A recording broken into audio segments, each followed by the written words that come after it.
Hello students, BR school कोसना के YouTube channel में आपका फिर से स्वागत है। आज हम पढ़ेंगे कूलॉम नियम का सदिश निरूपण। पहले हमने पढ़ा था कूलॉम नियम और उसका गणितीय रूप, और हमने कुछ मात्रक देखे थे, विमाएं देखी थी। लेकिन आज हम पढ़ेंगे सदिश निरूपण कूलॉम नियम का। तो चलिए शुरुआत करते हैं।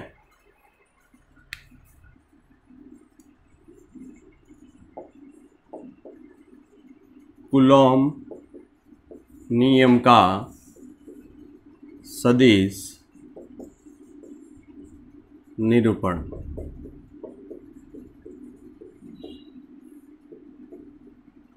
सबसे पहले सदिश निरूपण के लिए हमने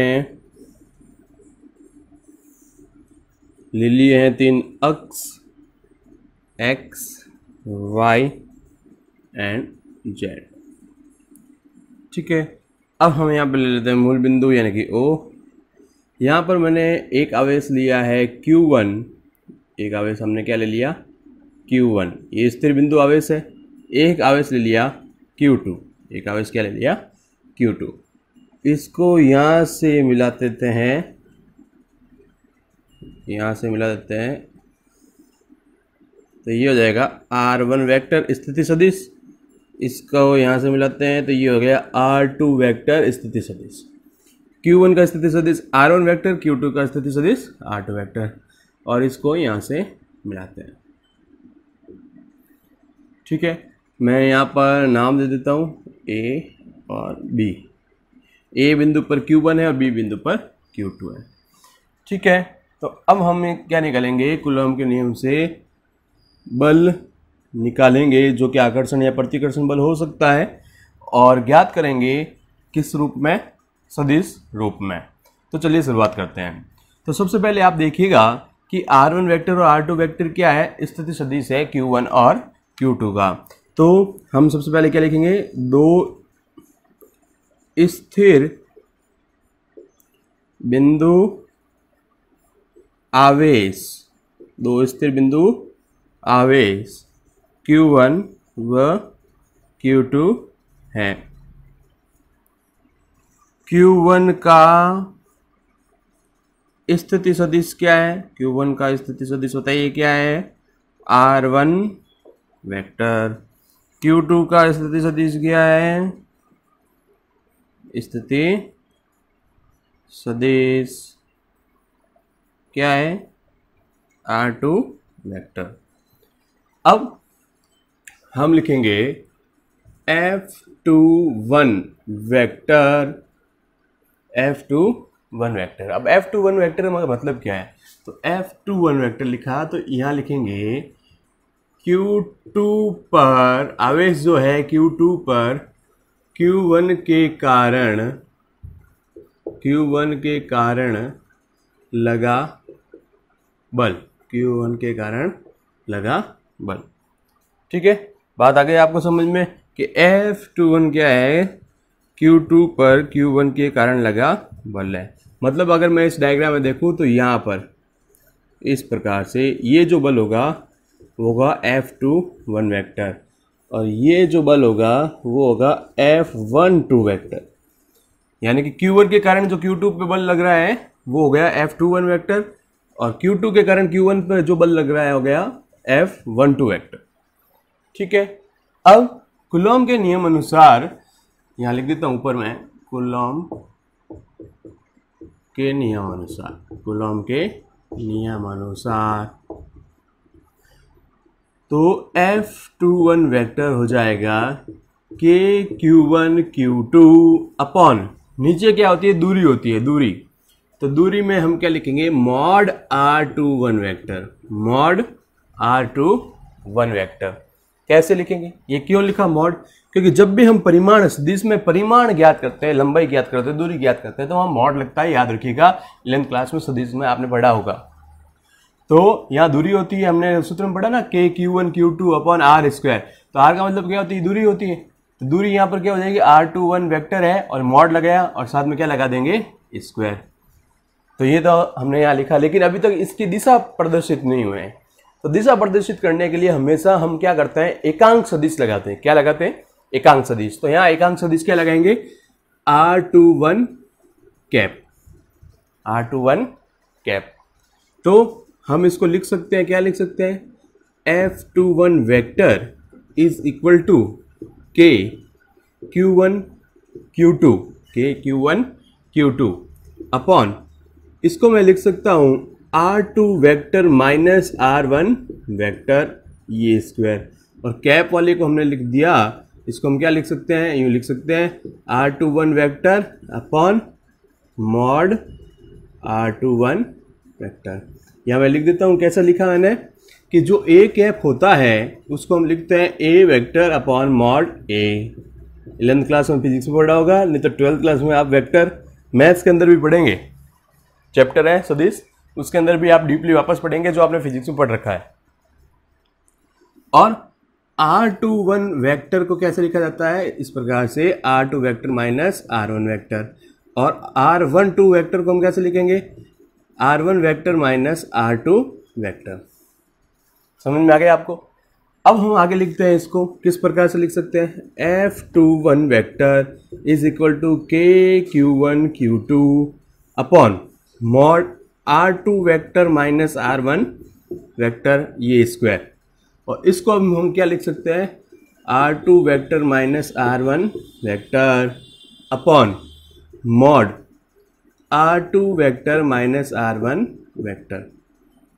तो F21 वेक्टर क्या आ गया, K Q1 Q2 अपॉन ये हो जाएगा R2 vector minus R1 vector का क्या हो जाएगा, क्यूब हो जाएगा, घात में 3 आ गया, 2 पढ़ा ये एक और पढ़ा, और इसको हम ऐसा कैसा लिख देते हैं, R2 vector minus R1 vector, और इसको इक्वेशन नंबर देते हैं फर्स्ट। इसको यहाँ सेलेक्ट करके रख दिया, ठीक है। अब हम कूलॉम के नियम अनुसार क्या लेंगे, वापस लेंगे F12 वेक्टर, क्या लेंगे, F12 वेक्टर, F12 ले लिया वेक्टर। अब इसका मतलब क्या है, Q1 पर Q2 के कारण, Q1 पर Q2 के कारण लगा बल,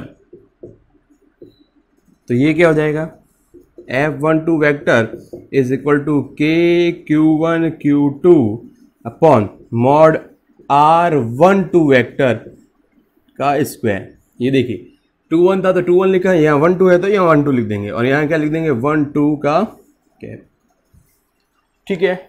आगे आपको बात समझ में कि हमने क्या किया है कि यहाँ पर Q1 Q2 लिया है, R12 वेक्टर होल स्क्वायर लिया है, और कैप क्यों लिया है, क्योंकि हमें इसकी दिशा प्रदर्शित करनी है। तो दिशा प्रदर्शित करने के लिए हमने ये चीज़ यहाँ पर लिख दी है। अब हम क्या करेंगे, जिस प्रकार से हमने यहाँ लिखा है, ये वाली चीज़ लिखी है, उसी प्रकार से हम यहाँ पर भी लिख सकते हैं, इसी प्रकार से ये चीज़ें लिख सकते हैं। तो मैं डायरेक्ट लिखूंगा, आपको सेम ये कि ये लिखना है, जैसे R12 लिखा है तो यहाँ क्या हो जाएगा, R1 vector minus R2 vector, यहाँ R12 हो जाएगा, यहाँ R12 हो जाएगा, यानी कि इनका ऑर्डर चेंज हो जाएगा। तो मैं यहाँ डायरेक्ट लिख देता हूँ कि मेरे पास आएगा F12 वेक्टर, आपको ये पूरा लिखना है ऐसा कैसा वापस, K Q1 Q2 upon mod R12 vector को हम क्या लिखेंगे, हम लिखेंगे R1 vector minus R2 vector का होल स्क्वायर, और इसको मैं क्या लिख दूंगा, मैं एक स्टेप डायरेक्ट लिख रहा हूं, यहां हम लिख देंगे R1 vector minus R2 vector upon mod R1 vector minus R2 vector. तो ये क्या लिखा गया, ये लिखा गया आपके पास F12 vector is equal to K Q1 Q2 upon mod R1 vector minus R2 vector cube, और यहाँ लिखा जाएगा R1 vector minus R2 vector, ठीक है। तो ये हो गया हमारे पास इक्वेशन नंबर सेकंड। तो अब जरा ध्यान से देखिए, ध्यान से देखने पर यहाँ पे पता चलेगा आपको कि ये जो हमारे पास है और ये जो हमारे पास है, यानी कि इक्वेशन फर्स्ट और सेकंड, इनमें अंतर क्या है। इनमें यही अंतर है कि यहाँ R2 vector minus R1 vector लिखा हुआ है और यहाँ R1 vector minus R2 vector लिखा हुआ है। तो एक चीज़ याद रखिएगा कि जो मॉड होता है, मॉड का मतलब यहाँ पे मैं लिख देता हूँ अलग से, ताकि आपको कोई कन्फ्यूजन नहीं रहे। ये एक्स्ट्रा पॉइंट से याद रखिएगा, इस तरफ मैं जो लिख रहा हूँ कि mod R1 vector minus R2 vector है और ये बराबर होता है R2 माइनस R1 वेक्टर के। तो ये एक चीज़ याद रखिएगा कि R2 माइनस R1 करें या R1 माइनस R2 करें और उनका मॉड निकालें। मॉड निकालने पर दोनों ही चीज़ें बराबर आती है, दोनों का परिमाण क्या आता है, समान आता है। तो R1 vector minus R2 vector या R2 vector minus R1 vector का अगर परिमाण निकालते हैं, मॉड निकालते हैं तो बराबर होगा। तो इसका मतलब इसके अंदर ये वाली चीज़ और इसके अंदर ये वाला पार्ट, ये दोनों पार्ट आपस में इक्वल है। अंतर क्या है, R2 माइनस R1 का, और यह है R1 माइनस R2 का। तो सबसे पहले वापस देख लीजिए, हमने क्या किया है, दो आवेश बिंदु आवेश लिए हैं जो स्थिर है, Q1 और Q2। Q1 का स्थिति सदिश है R1 वेक्टर, Q2 का स्थिति सदिश है R2 वेक्टर। Q1 के कारण Q2 पर लगा बल है F21 वेक्टर और Q2 के कारण Q1 पे लगा बल है F12 वेक्टर। ठीक है, अब दो स्थिर बिंदु आवेश लिए थे, ये लिख दिया हमने, स्थिति सदिश लिख दिया। अब कूलॉम के नियम के अनुसार हम Q2 पर Q1 के कारण लगा बल अप्लाई करेंगे, फॉर्मूला K Q1 Q2, और यहाँ होता है R², तो ये परिमाण है तो परिमाण के लिए यहाँ मॉड लगा दिया, और ये एकांक सदिश लगाया है दिशा के लिए। जब भी दिशा की बात आती है तो एकांक सदिश होना चाहिए, तो एकांक सदिश लगा दिया, इसका फॉर्मूला ओपन कर दिया। इसको हम किस प्रकार से लिख सकते हैं, इस प्रकार से लिख सकते हैं, यहाँ पर मैंने बता दिया है क्यों लिखते हैं, ये फॉर्मूला आ गया। अब हम F12 वेक्टर निकाल रहे हैं, तो K Q1 Q2 R12 cap आ गया, ये मॉड में आ गया, और इसको भी इसकी तरह ओपन कर दिया है, तो हमारे पास ये फॉर्मूला आ गया है। तो यहाँ तक आपको अगर कोई भी प्रॉब्लम है तो आप कमेंट बॉक्स में लिख सकते हैं, और ये बिल्कुल इजी टॉपिक है, आप थोड़ा सा ध्यान से देखेंगे तो आपको आसानी से समझ में आ जाएगा। अब हम आगे चलते हैं, तो आगे चलने पर मैं यहाँ लिख देता हूँ इसको हटा के कि इक्वेशन फर्स्ट और सेकंड से, फर्स्ट व सेकंड से जरा देखिएगा मैं क्या लिख रहा हूं। F21 vector is equal to, यहां मैं लिख देता हूं K Q1 Q2 upon mod R2 vector minus R1 vector का क्यूब। ये वापस एक बार मैं लिख देता हूं ताकि आपको समझ में आ जाए। तो इक्वेशन फर्स्ट से मैंने ये चीज़ लिखी, तो मैं अगर यहाँ से माइनस कॉमन लेता हूँ, अगर माइनस क्या कर लेता हूँ, कॉमन ले लेता हूँ, तो जरा देखिएगा मैं लिख सकता हूँ minus K Q1 Q2 upon ये हो जाएगा R1 vector minus R2 vector. ठीक है, और यहाँ पर मैंने बता दिया कि ये दोनों मॉड बराबर होते हैं, R1 माइनस R2 करें या R2 माइनस R1 करें, उनका मॉड बराबर होगा। तो मैं यहाँ लिख देता हूँ R1 vector minus R2 vector, ये हो गया क्यूब। तो ये जो चीज़ है वो क्या बन गई समीकरण नंबर 2 से, ये चीज़ क्या बनी समीकरण नंबर 2 से, आपके पास ये बन गई F21 वेक्टर बराबर माइनस F12 वेक्टर। ये मान किसका है, F12 का, ये देखिए समीकरण नंबर 2 में ये मान। तो हमारे पास फॉर्मूला बन गया। ठीक है, तो ये चीज क्या प्रदर्शित करती है, ये चीज प्रदर्शित करती है कि अगर हमारे पास दो बिंदु आवेश हैं और वो स्थिर हैं तो उनके मध्य लगने वाला बल, उनके मध्य लगने वाला बल परिमाण में समान होता है। परिमाण में क्या होता है, समान। उन दोनों बलों का परिमाण समान होगा लेकिन दिशा विपरीत होगी, लेकिन दिशा क्या होगी, विपरीत। ये जो माइनस साइन है वो दिशा के लिए यूज किया गया है, परिमाण के लिए यूज नहीं किया गया है। वेक्टर में हम जब माइनस लगाते हैं तो उसकी दिशा विपरीत हो जाती है, ये चीज याद रखिएगा। अगर आपने थोड़ा बहुत वेक्टर नहीं पढ़ा है तो आप 11th क्लास की बुक वापस खोलिए, या फिर मैथ्स के अंदर आपको चैप्टर पढ़ाया जाएगा सदिश, उसके अंदर ये वापस आप टॉपिक्स पढ़ सकते हैं। अगर आप वेट नहीं कर सकते हैं चैप्टर पढ़ाने का तो आप क्या कीजिए, गणित की किताब निकालिए 12th क्लास की, और वहां पे चैप्टर है सदिश, उसमें आपको थ्योरी लगभग यही दी हुई है, आप इजीली तरीके से उसको पढ़ सकते हैं। तो ये चीज क्या प्रदर्शित करती है कि दो स्थिर बिंदु आवेशों पे लगने वाला बल, दो स्थिर बिंदु आवेशों पर लगने वाला बल का परिमाण, बल का परिमाण समान होता है। बल का परिमाण क्या होता है, समान। तो ये माइनस क्या प्रदर्शित कर रहा है, ये दिशा को प्रदर्शित कर रहा है, और दिशा क्या होती है, विपरीत होती है। यानी कि परिमाण समान होगा, परिमाण क्या होगा, समान होगा। यहां लिख देता हूं मैं परिमाण, परिमाण क्या होगा, समान। लेकिन दिशा क्या होगी? विपरीत। दिशा क्या होगी? विपरीत। तो ये जो नियम है वो हमने क्या बताता है? वो हमें बताता है कि दो बिंदु आवेशों के मध्य लगने वाला बल परिमाण में समान परंतु दिशा में विपरीत होता है। आगे होगी आपको बात समझ में। फिर भी आपको कोई प्रॉब्लम रहती है तो आप इस वीडियो को वापस देख सकते हैं और नोट्स तो आपको पता ही है, डिस्क्रिप्शन बॉक्स में मिल जाएंगे। अब है महत्वपूर्ण तथ्य। तो महत्वपूर्ण तथ्य क्या है कूलॉम नियम के, वो देखते हैं। तो कूलॉम नियम का सबसे मेन पॉइंट है फर्स्ट कि ये हमेशा स्थिर बिंदु आवेशों पर लगता है। स्थिर बिंदु आवेशों पर लगता है। दूसरा पॉइंट है कि 10 की घात -15 मीटर या इससे कम कोटि की दूरी पर कूलॉम नियम नहीं लगेगा।